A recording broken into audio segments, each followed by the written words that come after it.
城最好吃的是烤鸭，对吧？去，给我拿一只。客官，您点的这桌菜，足够4、5个壮汉吃了。烤鸭你吃得完？什么意思啊？怕我吃不起是不是？我有的是钱。去，给我挑只肥的啊！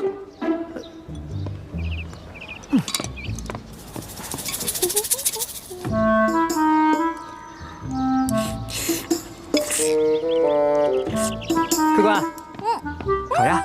烤鸭。你看他这吃相啊！你这吃相，你们看，你看，笑什么呢？就笑你怎么了？长得跟个姑娘似的，吃起饭来跟头牛一样。我花你们家钱了，穿你们家衣服了，吃你们家饭了。看不出来，你不仅食量大，脾气也挺大的呀。今儿我就替你父母好好教训教训你，改给你的臭毛病，不然以后可娶不着媳妇儿。想教训我，小爷请你们吃鸭肉。不。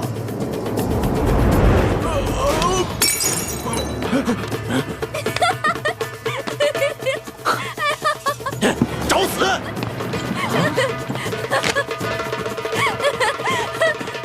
哎，当横是吧？哎，各位，来这京城第一酒楼都是寻开心的，兄台何必跟这位小兄弟过不去呢？你是谁呀？要你多管闲事儿？在下龙三，小二来了。怎么了，几位爷？这样，你给这位客官加几个好菜，再加1壶好酒，都记在我账上。在下替这位小兄弟向你赔个不是。哎，来，几位爷消消气儿，这边请。哼。小二，这些银子够不够？够，用不了这么多。剩下的都赏你了。好，谢谢爷。果然是个富家公子，哼，有钱了不起啊！别以为你替我道歉，我就会感激你。嚯！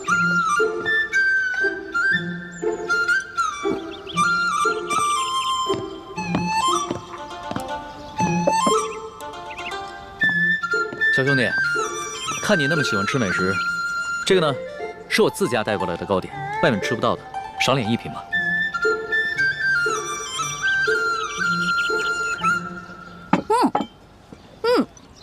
这个真好吃，你们家厨子可真厉害。哎，你那个大个子跟班呢？啊，我让他出去办事了。可惜我吃的太多了，这也吃不下了。小二，哎，来了。你帮我把这些全都包上，我要带回去。好，那请先结下账。哦。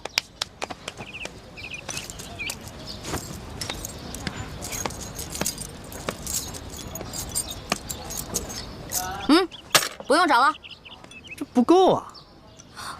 这可是整整1吊钱啊！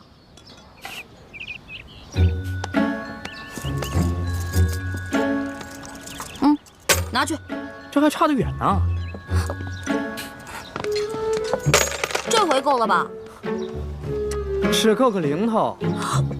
这么多钱只够个零头？你这京城第一酒楼的菜也太贵了吧？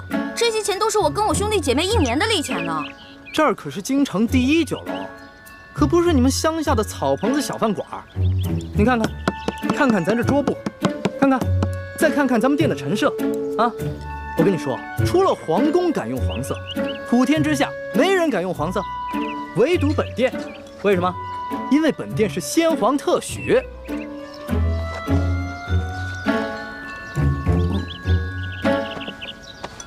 啊，这样吧，这顿饭钱我来出了。哎，且慢。虽然我知道你比我有钱，但是我也知道，无功不受禄。这样吧，我能不能先欠着，等我哥哥来了以后再付给你？可以啊，但是把你刚才掏的那块玉压在本店。带着这块玉赶回客栈，晚上会有别的叔叔接你回明珠谷。义父，你要去哪儿啊？我要跟你在一起。义父要为刚刚被绞死的那几个人收尸。这件事情太危险，你不能跟着我。那些被绞死的人跟咱们有什么关系啊？义父为什么要去给他们收尸？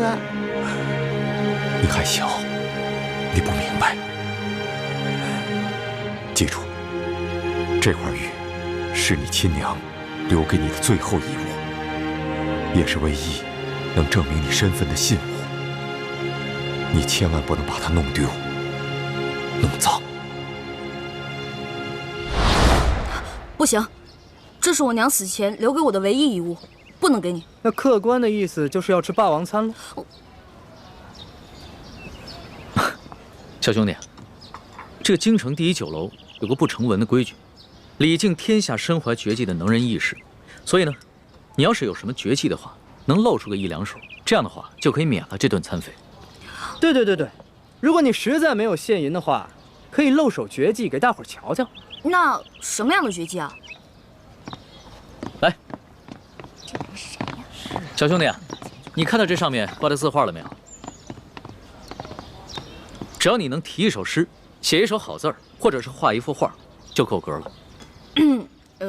不瞒兄台，诗词歌赋、书法绘画，我样样都会，但是可能比不上这上面的墨宝吧。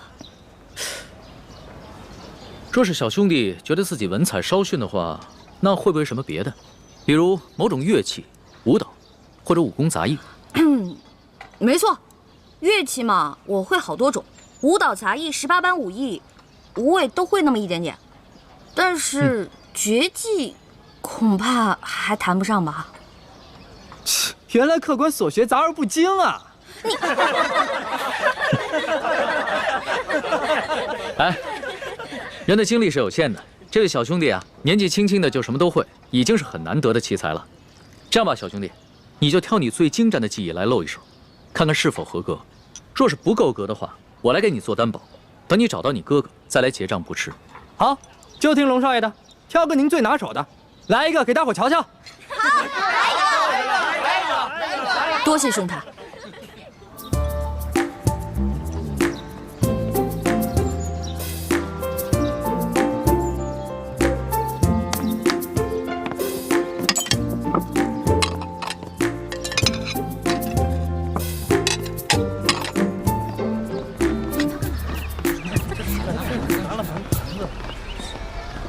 他要干嘛呀？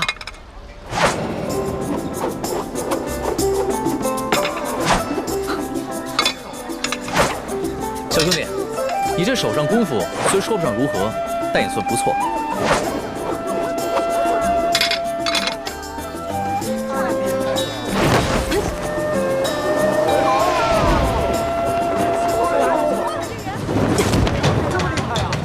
好，原来小兄弟最擅长的是轻功啊！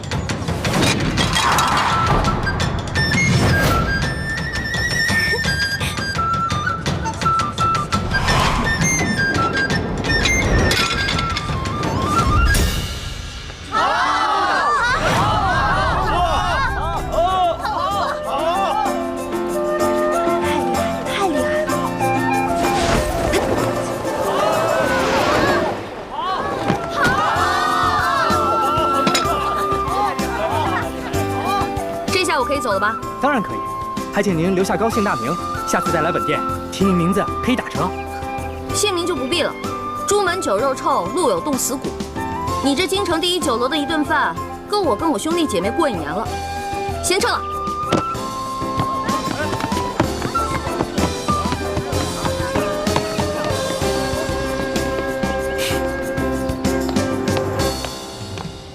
哎呀，没想到来京城的第一顿饭花了我这么多钱，还没找到朱哥哥他们就变成穷光蛋了，要是再找不到猪哥哥的话，那我就要露宿街头了。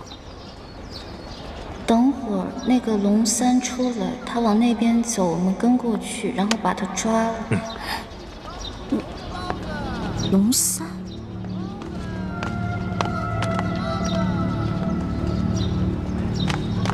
哎，兄台，我正要追上你呢。哎，兄台，喂，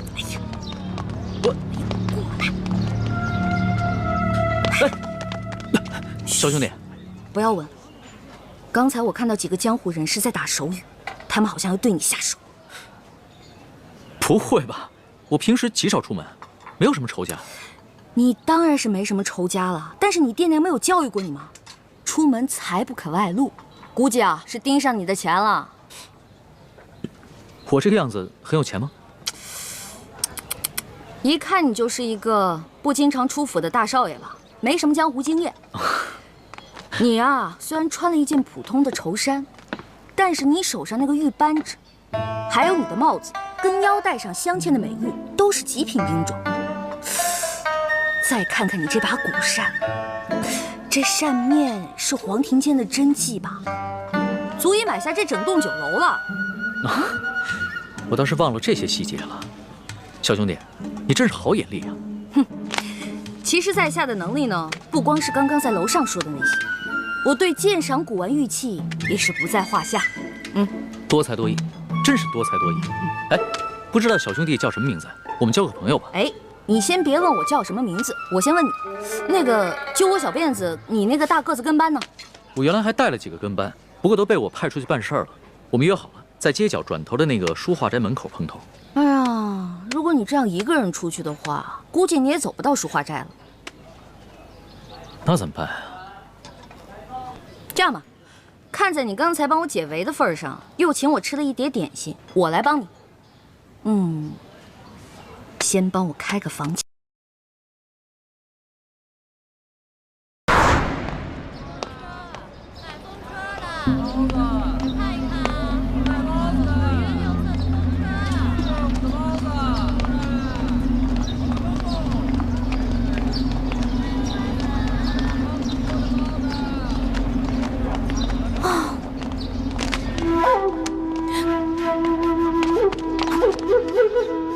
你不是龙三，怎么样，中了小爷的金蝉脱壳之计了吧？傻了吧？那个龙公子我们跟了好久了，今天就是你坏了我们的好事。所以你们想干嘛呢？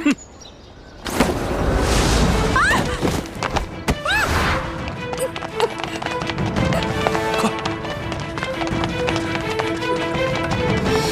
完了完了，这下惨了，龙三啊，我不过吃了你一碟点心，却要把一条命赔给你了。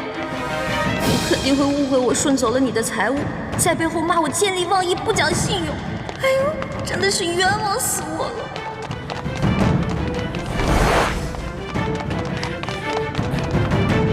少主，今天有人破坏我们的计划。哦，什么人？这个人的声音好熟悉啊！放下！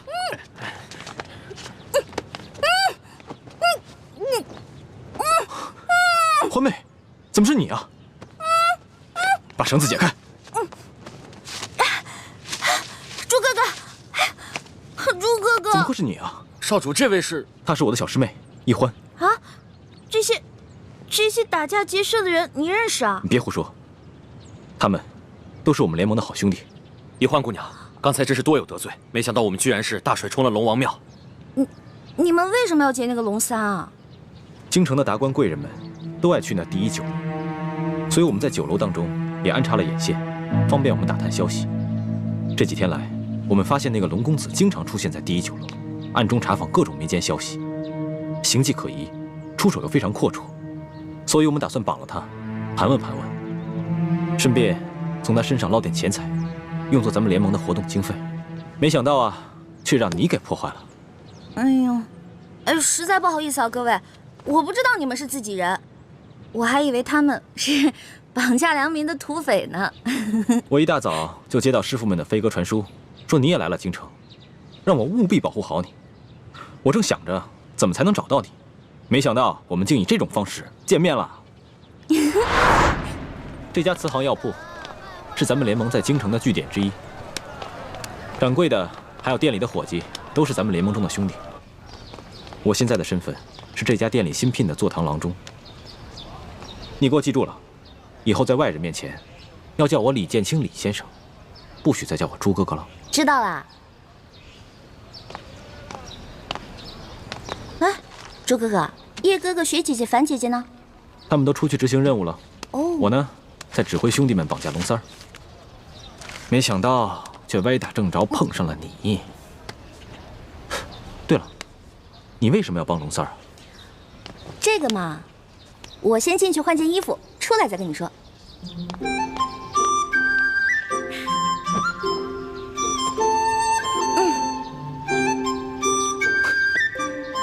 你就因为吃了他一碟点心，就去替他冒这个险？哎呀，其实说实话，我根本就没想着要去冒险。我本来想着以我的轻功，就算打不过那几个乞丐，也是可以逃跑的。你呀，从小练功就不肯用功，又很少出门，缺乏江湖经验。这次幸亏是遇上了咱们自己的人，不然你现在就……你让我怎么办？咦，朱哥哥，你平时不是很讨厌我的吗？总是嫌我这个嫌我那个的。我要是死了，你不就少一个大麻烦吗？呸！胡说什么呢？一点都不知道忌讳，赶紧呸一个！好，我呸！我什么时候讨厌过你啊？你是故意气我的是不是？我开玩笑的嘛。行了，朱哥哥，我得出去一趟。不行，不告诉我你去哪儿，别想出这个门。万一出事了怎么办？放心吧，这次我不会再出事儿了。我只是想把这个东西当面还给龙三。这个龙三身份很可疑，你要多留一个心眼，见到他，仔细打探一下他的底细。知道啦，朱哥哥，走了。你当心点啊！我们家少爷等你好久了，你一直没来，这不，龙三少爷有点急事儿就走了。他就这么走了？龙三少爷叫我把这个东西转交给你。那他临走前有没有说什么？他不会误会我不讲信用，把他东西都骗走了吧？哎呀，这怎么会呀？龙三少爷从不把身外之物放在心上，倒是对小兄弟挺关心的。他跟我们说了，一旦有你的消息，叫我们马上派人到他府上去告诉他一声。他是哪家府上的少爷啊？这个我就无可奉告了。我也没什么别的意思，我只是想把这些东西当面还给他，以免他误会我。哎呦，龙三少爷说了，这些东西啊，就全送给你了，就当你对他帮忙的一点谢意。这些东西都很值钱的，他全都送给我了。龙三少爷对你倒是很欣赏的，还想和你交个朋友呢。小兄弟，请问你尊姓大名啊？哎，那既然他也不肯说他的真名，我为何要坦诚相待呢？好吧，既然他都送给我了，那我就不客气了。哎，小兄弟，那以后如何联系你啊？告诉龙三，有缘自会相见。那个龙三一定是看你有些功夫，所以想故意劫纳你。不过这出手未免也太阔绰了吧？看来来头不小啊。环妹，一有机会要多去宝雅斋看看，看看能不能再碰上他。我现在对龙三也挺好奇的，我想弄清楚他到底是什么人。京城第一酒楼也有我们的眼线，只要他出现，我们就有机会弄清楚他的底细。朱哥哥，你看啊，你跟叶哥哥啊、樊姐姐啊、雪姐姐啊都那么忙，对不对？所以呢，我就不给你们添乱啦。我想去看看紫禁城，我保证绝不给你们添麻烦。等等，回来。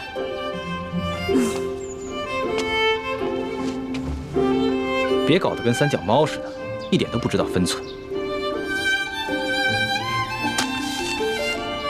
你看看这是什么？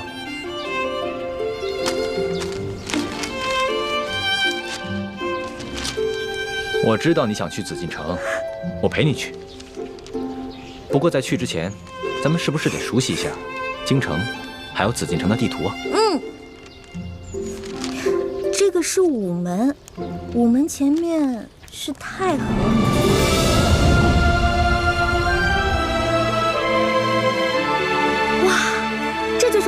地方啊？看着好气派啊！是啊，这就是紫禁城。这里本该是我的家，可现在却成了别人的家。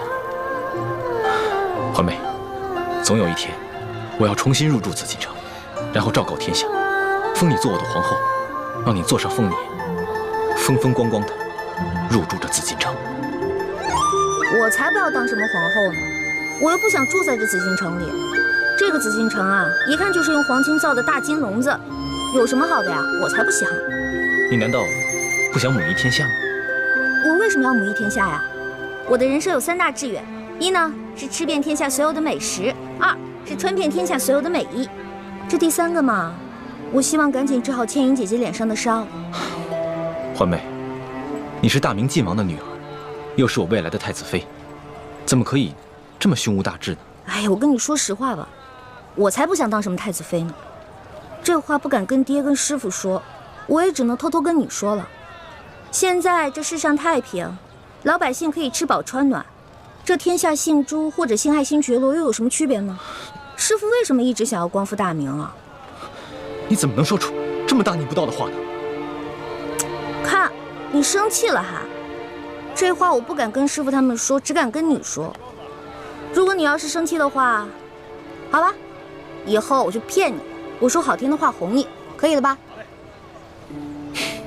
算了，虽然我有点生气，但我还是只想听你说真话。我就知道你不会生我气的。光复大明，为我朱氏报仇，本来就是我的责任。你不过是一个心思单纯的女孩子，我不该苛责于你。朱哥哥，你现在赶紧回药铺吧，我还想再去庙会逛逛，我先走了。哎，你自己小心点，千万别再惹事。哎呀，知道了知道了，你怎么比师傅跟爹加在一起还唠叨？走了。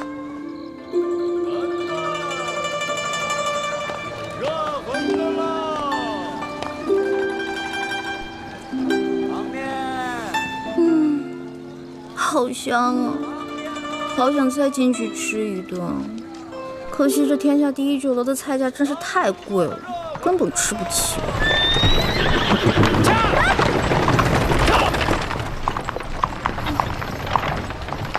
哼，驾着黄金马车，还这么横冲直撞，我倒要看看你是谁。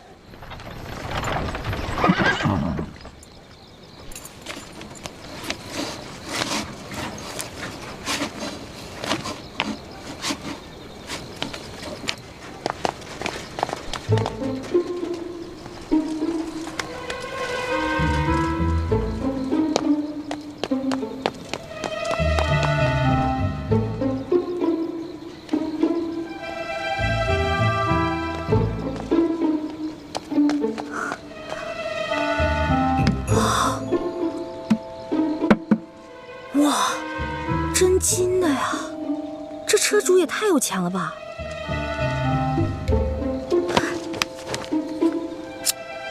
哼，看这车夫刚才那么嚣张的样子，估计这个车主也不是什么好人，我就当劫富济贫了。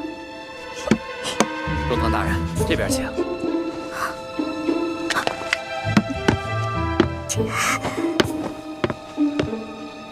中堂大人，请上车。大人慢点。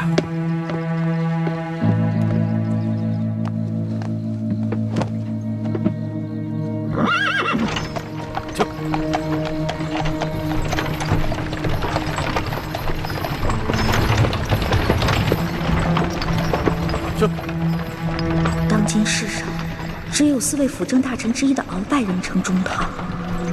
难不成这车上的人是鳌拜？鳌拜权倾天下，怪不得这车这般华贵，行人也都避让不及。想来他们也都认得。哎呀，一环呀一环，这次你可玩大发了。这鳌拜可是大清第一勇士，要是被他发现你这个小毛贼，你这小命可就不保了。救苦救难的观世音菩萨，你可一定要保佑我！哎呀，行行行，我知道你饿了，别叫了。御膳房里面有举世无双的美食，要不然先喂饱肚子。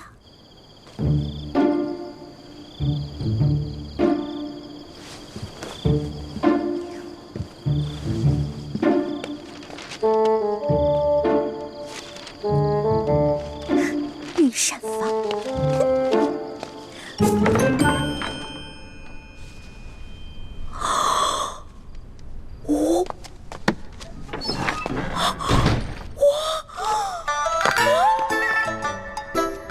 幸亏猪哥哥给了我这张地图。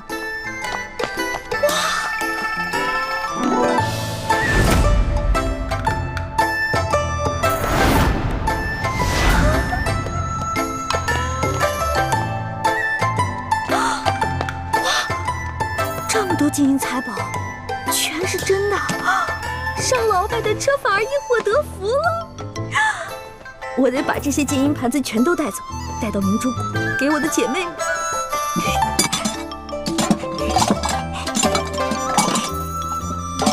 都是皇上用的东西，太棒了！快！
行了，你还要都拿走？是你啊？谁啊？我跟你不熟，别跟我套近乎啊！哎，是我。哎，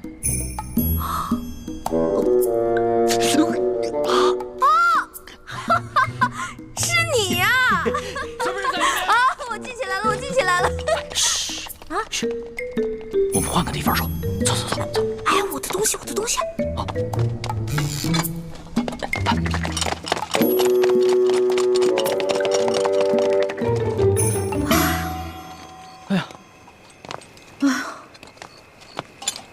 吓死我！哎，多谢你啊，还好有你在，要不然我就被抓了。不过你到底是谁啊？我怎么会在皇宫看见你呢？而且你对皇宫的地形如此熟悉。我呀，我是这个宫里的御前侍卫，所以啊，我对这个皇宫啊特别熟悉。你在宫里当差啊？怪不得那个书画斋的老板不肯跟我透露你的身份呢。原来如此啊！小兄弟，还是你说的对，有缘自会相见。没想到这么快我们又见面了。是啊。哎，对了，你这么晚进宫来做什么呀？哎呀，别提了，要多倒霉有多倒霉。我在路上走得好好的。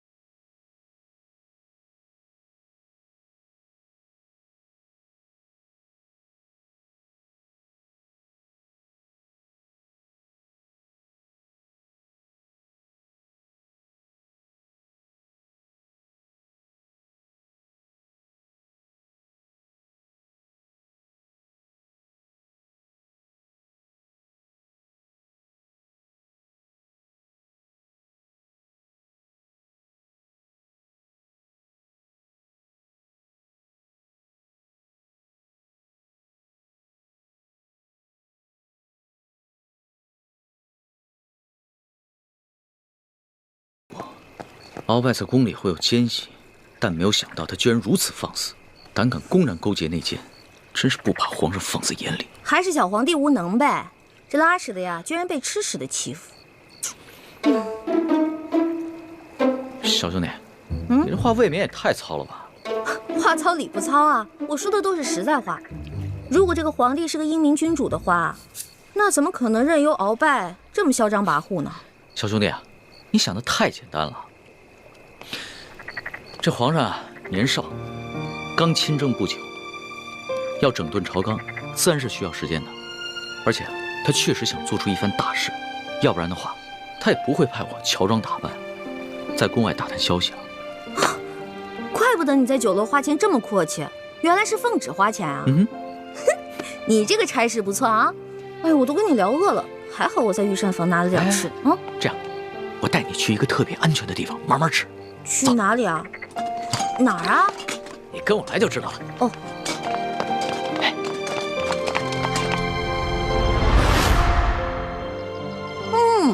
可是这御厨做的就是不一样，不光做的好看，吃着也香哈。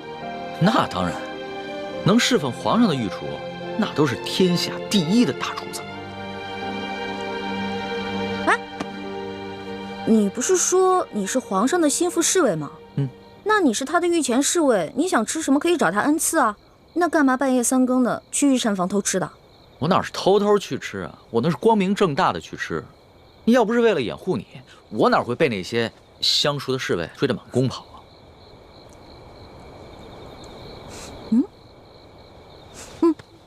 怎么？不对啊，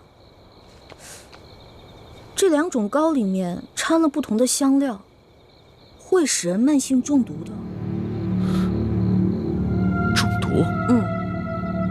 你别开玩笑了，怎么可能呢？这些糕点是皇上最喜欢吃的，而且皇上平时进膳的时候，都是有专门的人用银针试过的，也有专门的人试吃，怎么可能会有毒呢？真的，这里边的香料性热，而这个糕点里面的香料性凉，2种单独食用不会中毒，但是混在一起长期食用就会使人中毒，并且可以使人心智受损。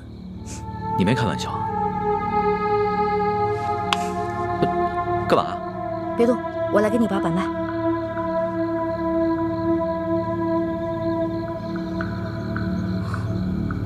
这位小兄弟，你的脉象已经显示你慢性中毒了。那个替皇上试吃的人，不会就是你吧？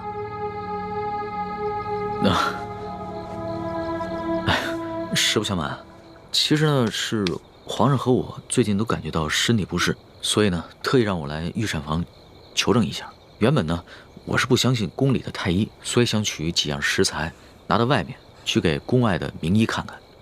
一开始见到你在那儿的时候，我以为啊你是下毒的人，派来毁灭证据的。后来看到你毫无顾忌的大吃大喝，然后又跟我说了这些话，到现在我才相信你。遇到本李大侠李易欢算你运气，知道吗？李易欢，姓李名易欢，这名字挺好听的。那当然了，我不仅名字好听，还会识毒，并且还会解毒呢。那我和皇上的毒能解吗？哎呀，你和皇上的毒嘛，解是可以解，不过这药材配起来比较难，而且这药材价格不菲啊。钱不是问题，你想要多少，我给你多少。好，3日以后在第1酒楼，我带着解药，你把药钱给我。这个药钱嘛，10两黄金。没问题，我看也不必等到3日以后，我这枚玉扳指肯定不止10两黄金，你先拿去吧。哇，果然是个好扳指啊！你就这么把扳指给我了？你也不怕我骗你？我相信你，虽然我们2个相识不过1日，但是我能看得出来，你是一个有本事的人。只要是有本事的人，都不会因为钱财而背信弃义的。有眼光，我是个有本事的人，我的本事不光这些，还有很多呢。以后有机会慢慢让你见识啊。好啊。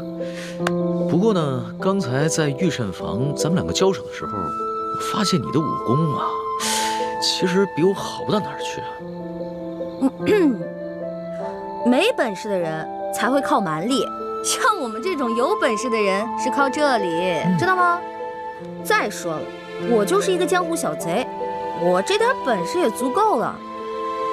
但是你是御前侍卫啊，那你这三脚猫的功夫怎么当的御前侍卫？哎，你跟我说实话，是不是你投了个好胎，有了个好爹，才让你当上御前侍卫的？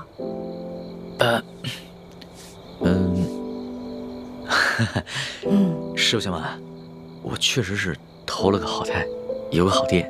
我祖上啊是8旗的贵族，我能随侍皇上，也都是我们家里人帮的忙。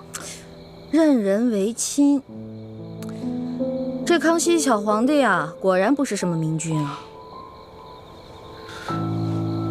哎，也就是你啊，说这样的话，要别人说这样的话呢，我早就拉他去见官了。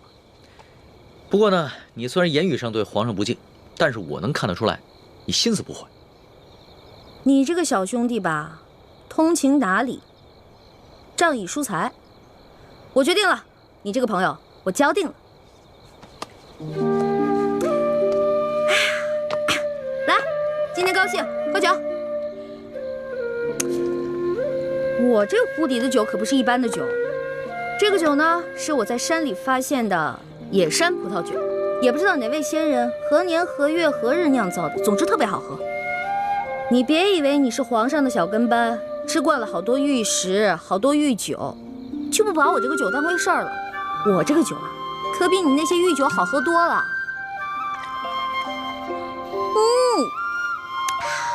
爽，尝尝。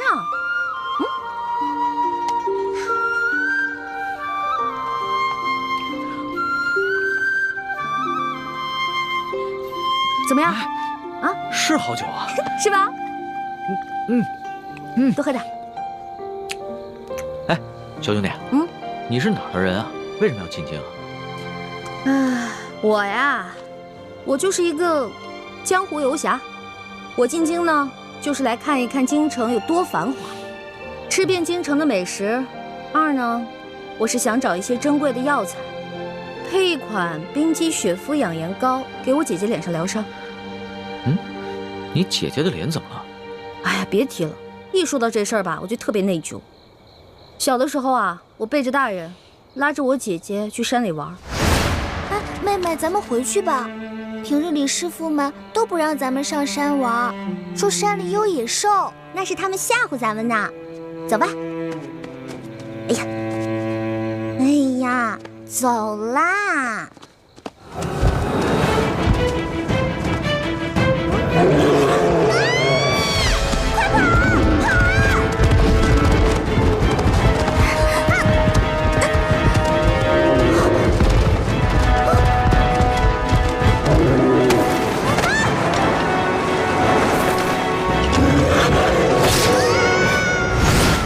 所以我姐姐脸上就落下了伤痕。我义父是个名医，他说要想治好我姐姐脸上的伤，就得用稀有的药材配成一副冰肌雪肤养颜膏。但我们家比较穷，这些药材一直凑不齐，所以我就想啊，什么时候能把我姐姐脸上的伤治好就好了。我姐姐可是个大美人儿，但就是因为脸上的伤让她变得很自卑，所以我希望我能早日帮她配齐这些药，治好她脸上的伤。所以你刚才不跟着那辆马车出宫，不是为了进御膳房偷吃东西，而是为了找太医院，去找那些能治好你姐姐脸上伤的药。对啊，本来我想先饱吃一顿再去太医院的，没成想。你是个重情重义的人啊，我喜欢你的性子。哎，你多大了？我呀，我是顺治12年5月初4生的。5月初4？啊，真的假的呀？真的。太巧了，我也是5月初4。啊，只不过我是顺治11年的，比你大1岁。这么巧啊！哎，你说咱们2个1日之内相逢了2次，我觉得咱们这个缘分匪浅呀，不如我们今天指月为誓，结拜为兄弟，如何？从来没有人想着跟我结拜的。不过，我以前老看古书上说，那些古人们结拜好像挺有意思的。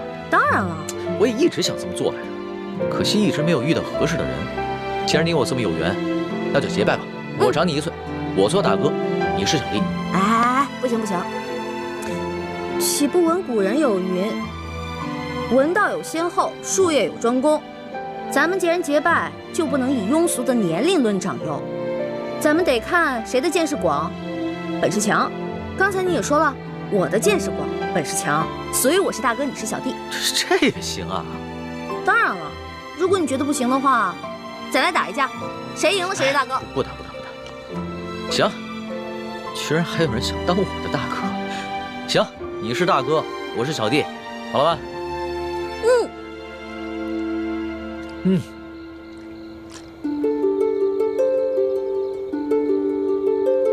我李易欢，我龙三，今日对着月亮发誓，结为异姓兄弟。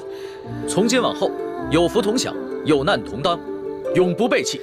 同生共死，同甘共苦，如有违誓，天打雷劈。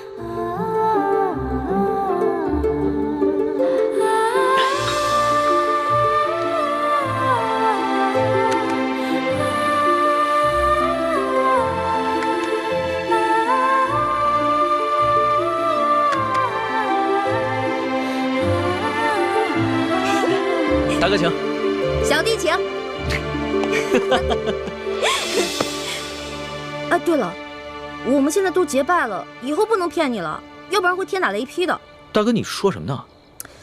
你可真是个小白兔！我之前说那个解药说要10两黄金，其实只需要10个铜板。我跟你结拜了，所以自然不能骗你了。哦，还有这个玉扳指，还给你吧。我是刚开始看你那么有钱，所以想顺便敲敲你的竹杠。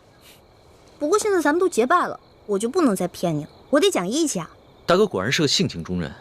不过我们刚刚对着月亮发誓，要有福同享，有难同当。小弟的东西呢，就是大哥的东西。这个玉扳指啊，大哥你就好好收着吧。这个东西啊，小弟多的是，不必还我了。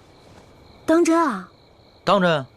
我们刚刚发过誓的，你总不想让小弟被天打雷劈吧？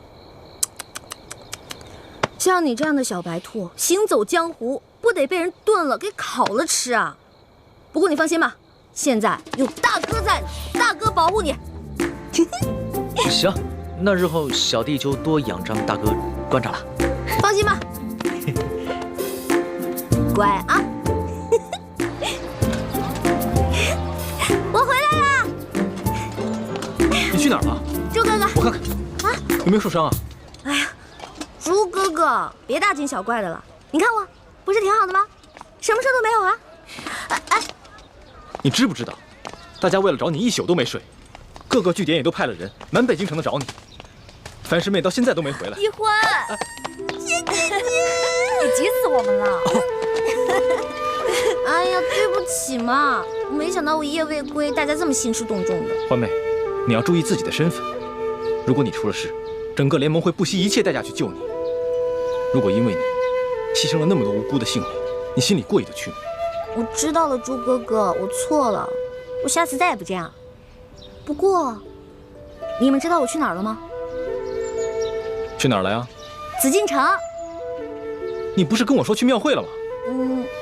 是啊，我事先去的庙会。我去了庙会以后，我还去紫禁城溜达了一圈嘛。我不光进去了，你们猜我看到了谁？我碰到了皇上的御前侍卫龙三，我还跟他结拜了呢。啊？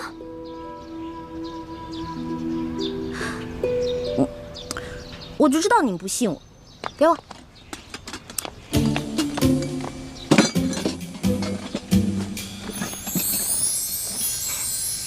哇，看，没骗你们吧？我不光跟他结拜了，我还成了大哥了呢。他居然认我当大哥，我从小到大都是最小的，没想到我现在成大哥了。原来龙三就是康熙的御前侍卫，是替他在外面打探消息的，怪不得出手那么阔绰。欢妹，你要多跟龙三联系，要挑起康熙跟鳌拜的内斗，也许龙三就是一个重要的突破口。没错，你昨晚不是正巧碰见鳌拜勾结内奸吗？这样一来，小皇帝肯定就更加记恨鳌拜了。可是我跟龙三都结拜了，他是我兄弟啊，我们已经发誓了，有福同享，有难同当。我这样做是不是有点不厚道？欢妹，情有轻重，义有大小。江湖情义固然重要，但那是小情小义。联盟光复大明，那才是大义。一欢，你要相信咱们这些从小一块长大的兄弟姐妹，可不能被刚认识的人给迷惑了呀。那好吧，我听你们的。皇上头晕的毛病可好些了？略好些了。啊，只是皇祖母，你们都退下吧，和皇后唠些家常。下去。是。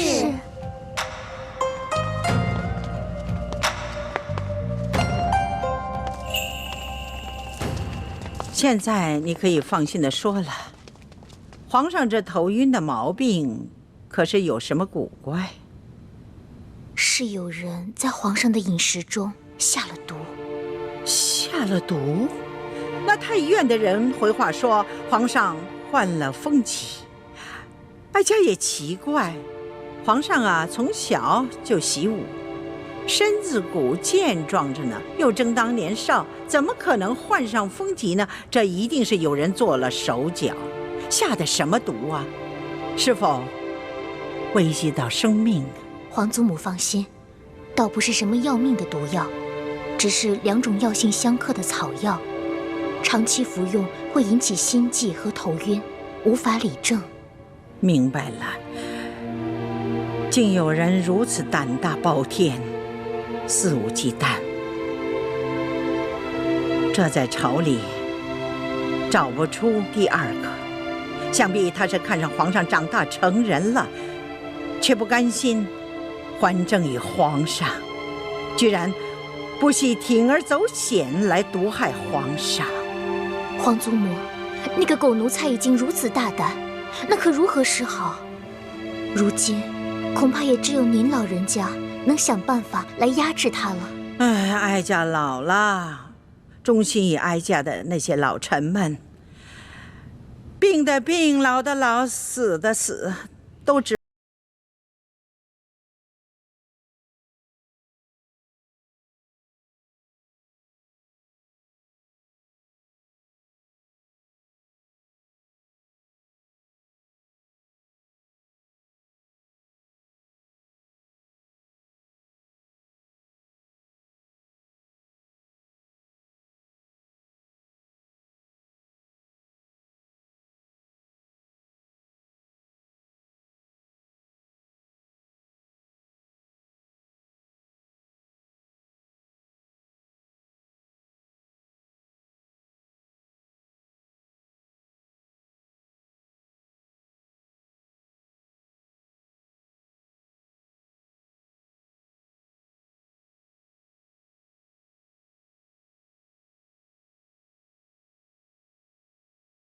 给你的，怎么煎怎么服我都写好了，1个月之内按我说的做，保你跟皇上体内的毒全部消除。多谢大哥。小小意思，不用客气的。哎，对了，大哥，你为你姐配的那个养颜膏需要的药材也写一份给我，我回头啊帮你去太医院取去。真的？谢谢龙小弟。自家兄弟，你跟我客气什么呀？哎，对了，你们查到那个给皇上下毒的人了吗？虽然没有确凿的证据啊，但是也猜到了7、8分。会不会是那个中堂大人鳌拜啊？他那天说让宫里的内侍给皇上进补，是不是就是给皇上下毒啊？大哥，这外面人多嘴杂的，咱们好久才见一次。今天啊，我们只谈美食，不谈国事。对对对，美食当道，其他的靠边去吧，吃吧。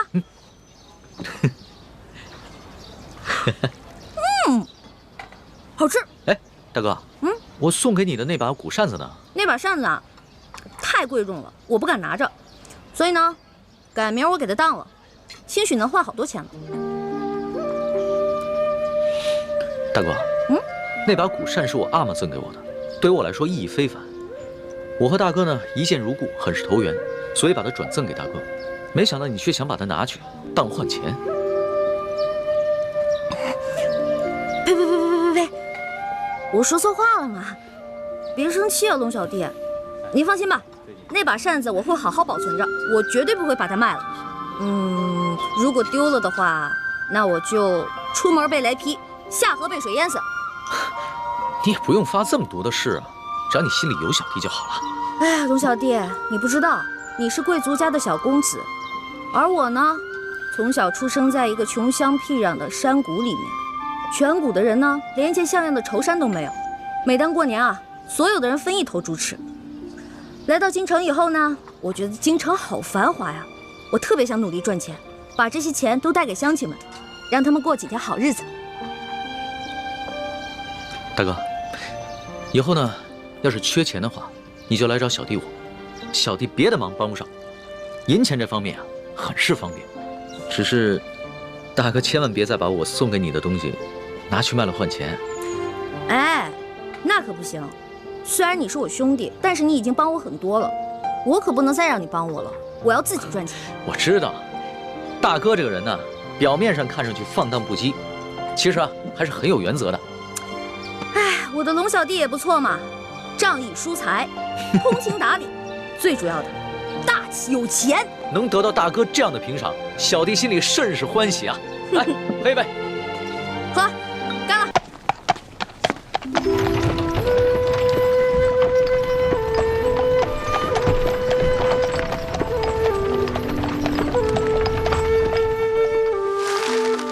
这水源虽然不大，却是皇家赤节。这条河与外河相连，抓住孙福之后，我们连夜从这条水路走。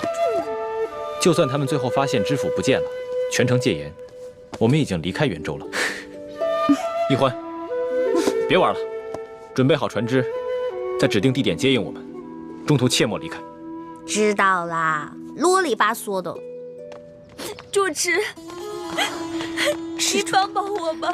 施主，快请起，快请起。主持，我和夫君行亲途经袁州，没想到夫君突然染上恶疾，就这么去了。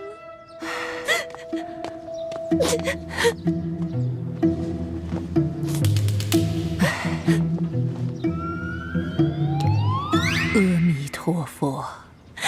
主持，您就帮帮我吧。看你如此年少就经历这等不幸之事，实在令人同情。好吧，毗尼就为你的亡夫做场法事，超度亡灵，让他能魂归故里吧。主持，谢谢你，谢谢主持。还有一件事情要请主持帮忙，为了给夫君治病，我身上的银元全都花光了，不能去住客栈。主持，您就收容我几天吧，带我的家人来把夫君的灵柩带走。到时候我一定会给安里多捐功德。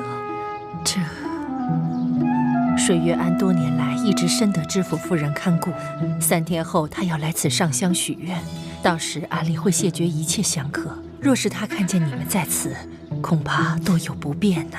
主持，我已经给家里发了急报，他们一定会赶过来，一定会在知府大人、知府夫人上香之前把我们接走的。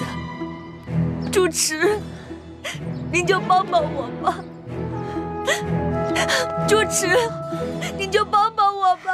主持，我求求你了。快请起，我佛慈悲，毗尼就做主收容你3日吧。快请起。谢谢主持。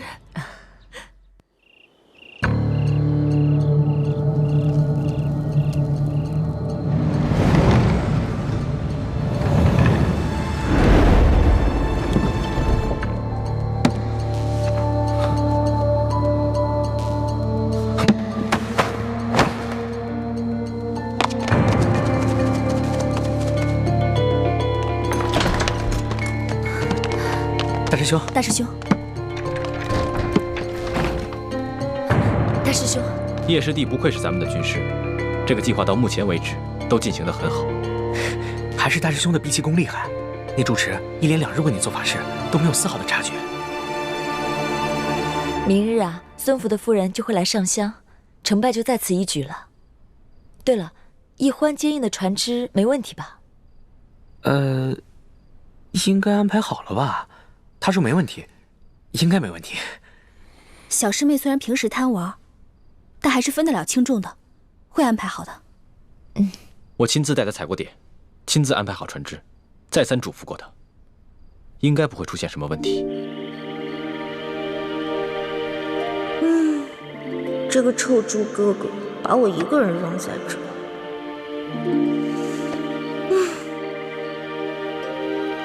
孙福还没抓到呢，就让我看着这船，这船难道会跑啊？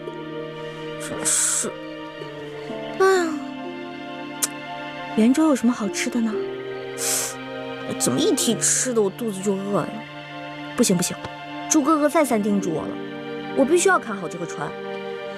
我还是在这儿老老实实守着吧，免得到时候又怨我。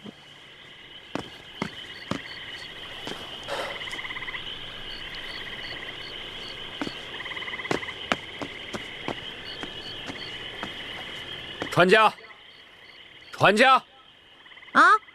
送我去袁州城的春风院。对不起啊，我这船不送客。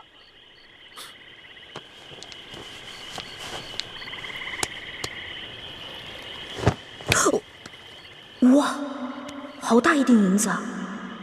可是猪哥哥吩咐过，千万要守在这里，不能离开。那这个钱我是挣还是不挣呢？现在送不送？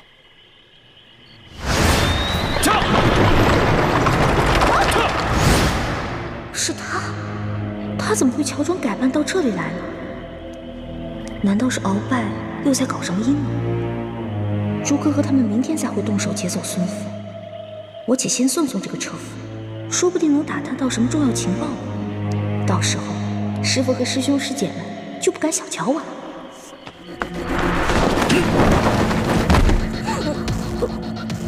还愣着干嘛？哟，这人的功夫在我之上，我得当心点。客官，您说的春风院在什么地方啊？顺着河一直走，到了你自然就明白了。好嘞。袁州城里鼎鼎大名的春风院都不知道，真是没见过世面的乡下小子。里边请，里边请。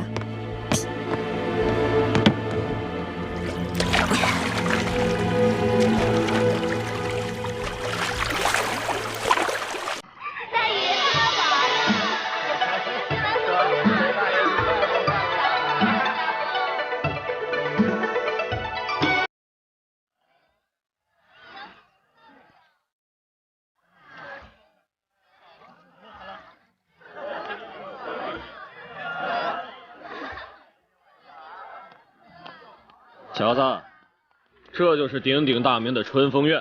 啊，管这边请。走，慢走啊！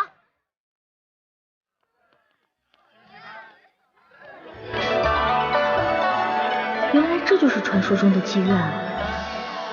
京城里有那么多更好更大的妓院，这鳌拜的车夫不会千里迢迢来到袁州就是为了嫖妓吧？肯定不是为了嫖妓，我得跟着看看去。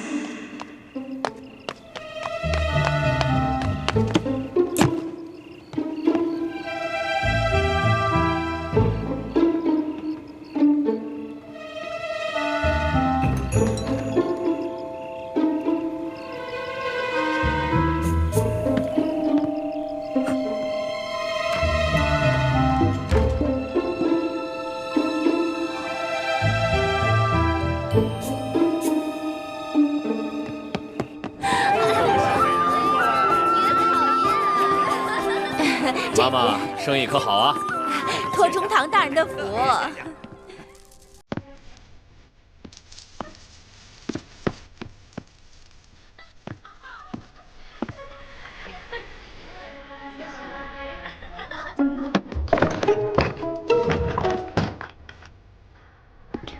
哇，真美啊！这一定是哪个偷拍姑娘的房间吧？这么多的东西。这些东西都是银的哎！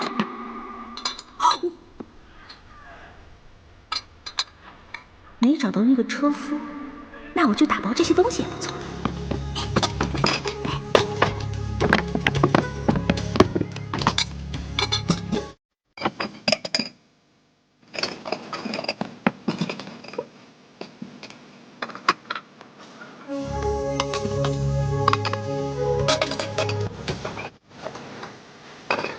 官人请，官人这边请。中堂大人最近可好？一切安好，有劳妈妈费心了。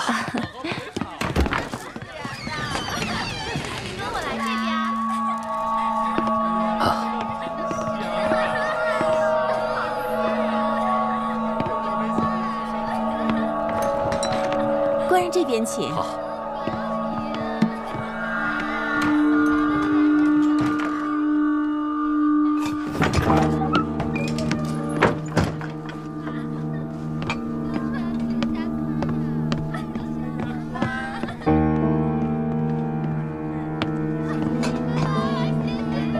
官人请。妈妈，中堂大人交代您的事情，办得如何呀？哎呀，官人放心，这中堂大人交代的事情，自然是我春风院的头等大事。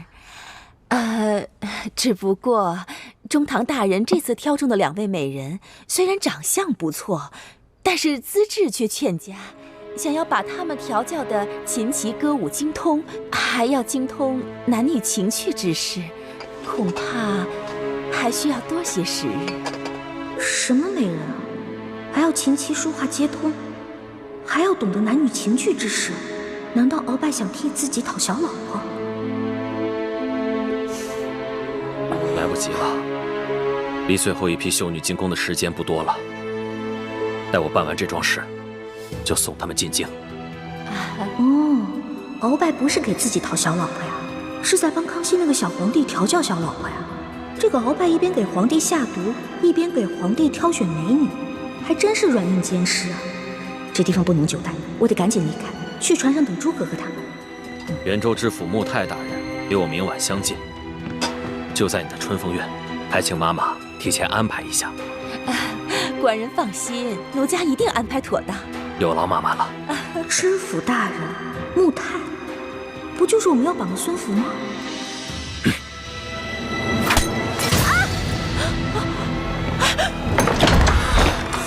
是你？不是我。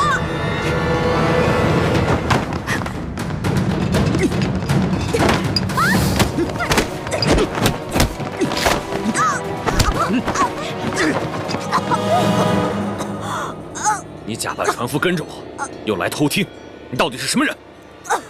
饶命！你先松开我！说。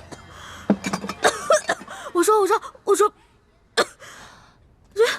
这小的就是一个跑船的，我这送客官来这儿，这春风院我也不知道这春风院是哪儿，我这一来才发现，春风院是个妓院。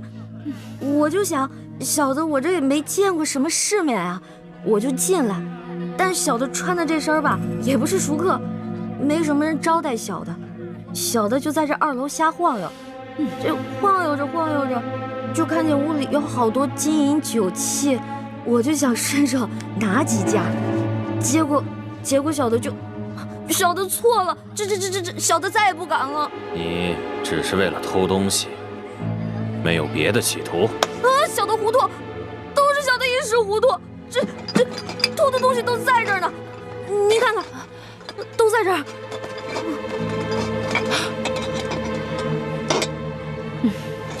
果然是我院里的东西。客官，小的真是一时糊涂，偷的这些都给您了。还有，之前客官赏给小的，这一并还给您吧。哎呀，您就饶了小的这一命吧。小的家里还有5旬的老母，还有7旬的祖母呢。您就看在小的这么不容易的份上，您就放了小的吧。要是没什么事的话，小的就先走了啊。客官，您这是干什么呀？我这身上真的什么都给您了，您不信您搜，但您千万别带我去见官啊！带你个小毛贼去见官，我没那个闲心。不过，你一个小小跑船的，居然会武功？我这跑船的平时跟我这帮船帮兄弟都会练点，但我这3脚猫的功夫，这不一碰见您这武林高手，我不就不堪一击了吗？妈妈怎么看呢？一个穷跑船的，教训一顿就放了？他可不是什么穷跑船的穷小子，这丫头鬼着呢。丫头，哼，您没看出来呀？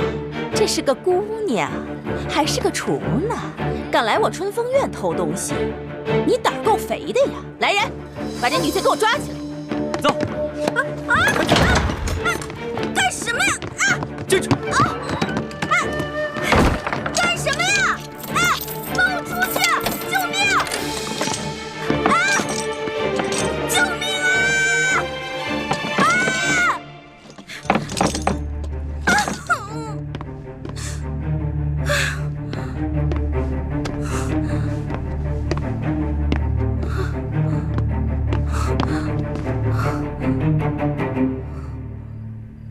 不行，我必须得出去。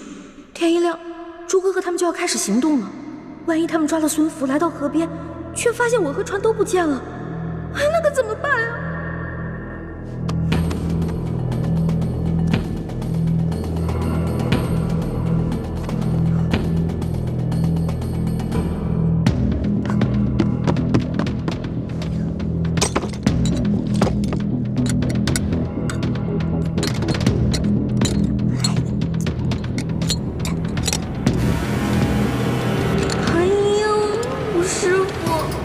看到我连这么简单的铜锁都打不开，肯定会骂我这个没出息的徒儿给您丢脸了吧？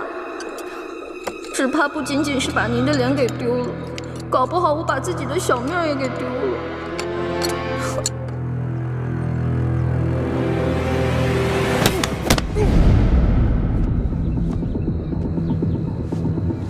叶师弟，想在这么短的时间内易容成他们的样子，还真是有点困难。哎呀，你放心吧。我想，孙福那个鳖孙，也不会对手下的人个个都那么熟悉吧？8分像的话，还没问题。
能不能生儿子，那都是命，不能强求。说的倒是轻巧。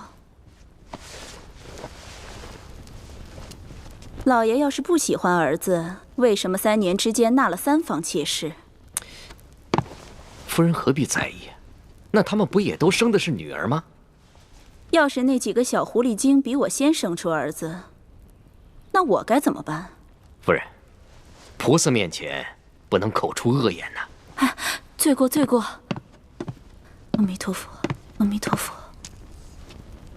夫人，请给菩萨上香。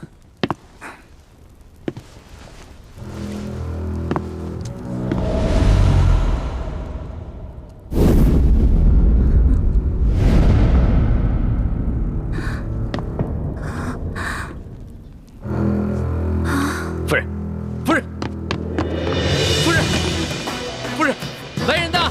来人！大人何事？不是，这里有诈，快扶夫人出去！快啊！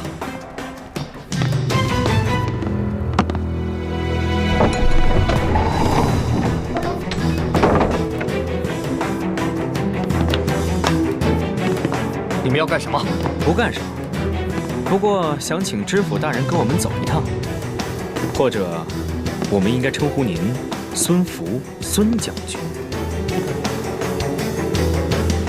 你是什么人？